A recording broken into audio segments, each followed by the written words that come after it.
Non, mais tu dois prier à chaque jour pour que ça arrive plus vite. Moi, je vais imiter ta photo de profil.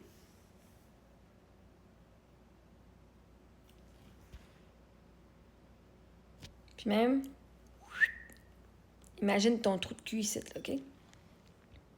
Faut vraiment pas me connaître pour penser que j'ai prié que mon mari meure plus vite. Faut vraiment pas me connaître. Peut-être que j'aurais dû, peut-être qu'il aurait pas souffert aussi longtemps. Peut-être que j'aurais dû demander qu'il finisse plus vite. Ah, je pense à ça, hein? Ça aurait peut-être été quelque chose de plus compassionnant. Puis de demander qu'il reste en vie le plus longtemps possible. Ça l'aurait peut-être fait souffrir moins longtemps. Moi, en fait, là, dans ma prière, je dis toujours merci de nous garder en santé, merci de nous garder en sécurité, merci de nous garder longtemps, merci de nous aimer, de nous faire aimer. C'est toujours été ça depuis que j'ai 8 ans, là. C'était toujours les mêmes mots que je disais depuis que j'ai 8 ans. Puis je pense que c'était 2 semaines avant qu'il meure. 2 semaines avant. Moi, j'ai toujours, quand j'étais jeune, j'avais toujours peur là, que si je disais pas ma prière, que j'allais jinxer l'affaire. Pourtant, j'ai pas manqué ma prière. Puis quand je manquais, des fois, ça... il n'y avait arrivé rien.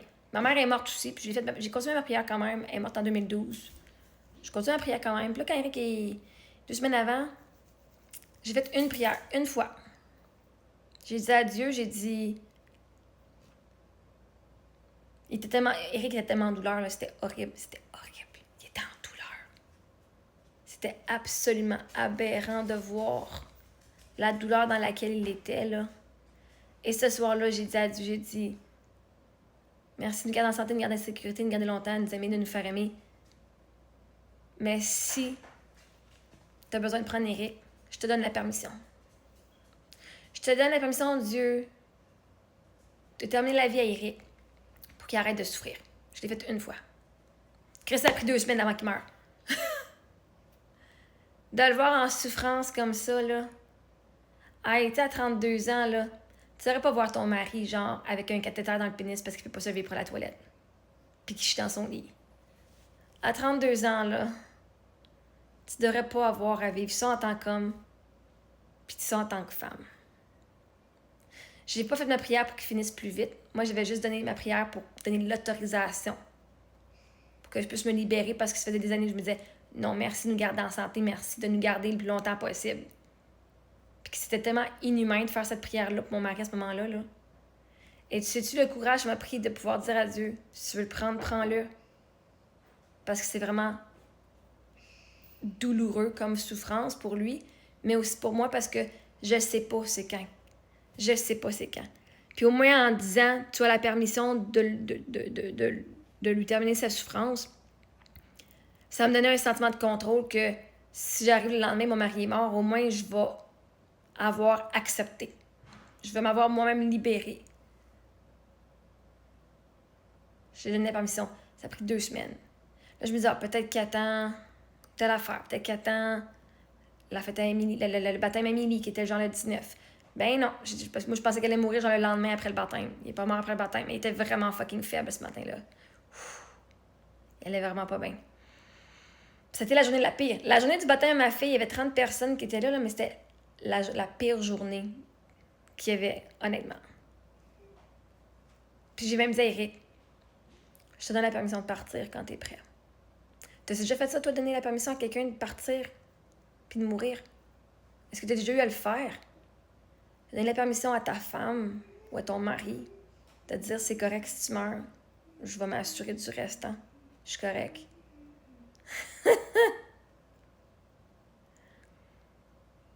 Fait qu'après cette fois que j'ai fait cette prière-là, j'ai dit merci de continuer de nous garder en santé, de nous garder en sécurité, de nous garder longtemps. De nous aimer, de nous faire aimer. De même penser, oser penser que j'aurais rêvé, prier. Mon mari meurt plus vite. Pourquoi? Pour que j'aille du cash. Moi, là, il était dans le coma. J'ai dit, c'est pas grave, c'est dans le coma. On se fait une date quand même. J'ai mis fucking le film de La Belle et la Bête. J'ai dit, toi, tu peux l'entendre parce que je sais que le monde dans le coma peut entendre. Moi, le regarder puis entendre, puis toi, tu vas l'entendre. Parce que moi, là, mon mari, là, tant que ça était présent, là, c'est ça qui comptait. Mais peut-être que j'aurais dû prier plus vite pour qu'il parte plus vite. Puis je me sentais tellement mal plus tard parce qu'il a resté en vie pour... Tu sais, il a attendu, mais il est mort... Émilie, elle a eu son 6 mois. On a célébré ses 6 mois le 23 juin. Il est mort le 29. Moi, je pensais que ce serait mort après ça. Je sais pas c'est quoi qu'il attendait comme journée. Je sais pas c'est quoi qu'il lui avait besoin pour se donner la permission de partir.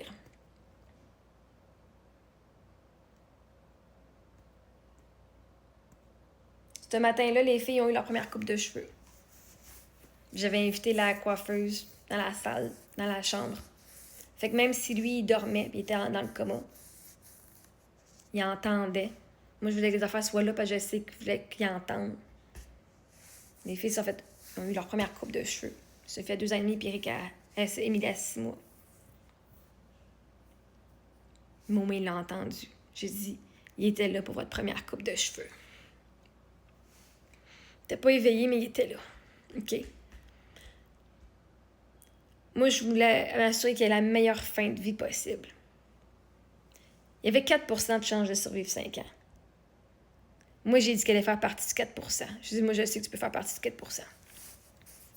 Tu penses que j'ai prié pour que ça finisse plus vite? Non. Lui, il croyait pas à cette statistique-là qu'il pouvait faire partie du 4%. Il croyait au 96%. On n'était pas sur la même... On pensait à ma affaire, mais chacun notre perspective. Fait que moi, j'ai tout fait pour qu'il fasse partie du 4%. J'ai dit, ben, va te coucher, t'es fatigué, va te coucher. Sa famille, ils autres croyaient aussi 96%. Quand il venait l'épuiser. Ça l'épuisait. Il s'épuisait pour sa famille. Puis Chris, quand moi j'étais là, il dormait parce que moi, je lui donnais permission de dormir. Je veux que tu fasses partie du 4%. On va faire tout pour manager tes énergies, hein. J'ai fait tout ce que j'étais à mon pouvoir pour m'assurer qu'il reste le plus longtemps possible. Malheureusement, c'était pas moi qui étais en contrôle, hein. Mais de croire que je serais priée pour que ça arrive plus vite. Wow. Faut vraiment penser bas de moi. Puis je me suis tellement sentie coupable après. J'ai dit, man, tout le monde disait, il a resté plus longtemps pour toi puis les filles parce qu'il vous aimait tellement, fait qu'il a vraiment tout fait pour rester plus longtemps. Puis c'est comme, à cause qu'il nous aimait, il est resté en souffrance plus longtemps. À cause de moi, puis à cause de nos filles. C'est horrible à se mettre comme poids, comme fardeau sur les épaules, de dire, il a souffert parce qu'il nous aimait.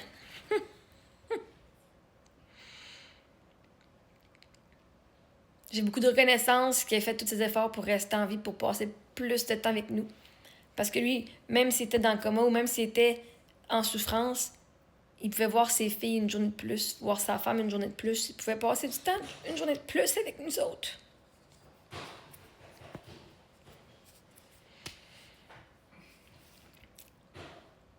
Parce que ça voulait dire qu'il était encore en vie. Pour lui, souffrir, ça voulait dire qu'il était encore en vie puis qu'il avait une chance de passer une journée de plus ou une minute de plus avec nous autres.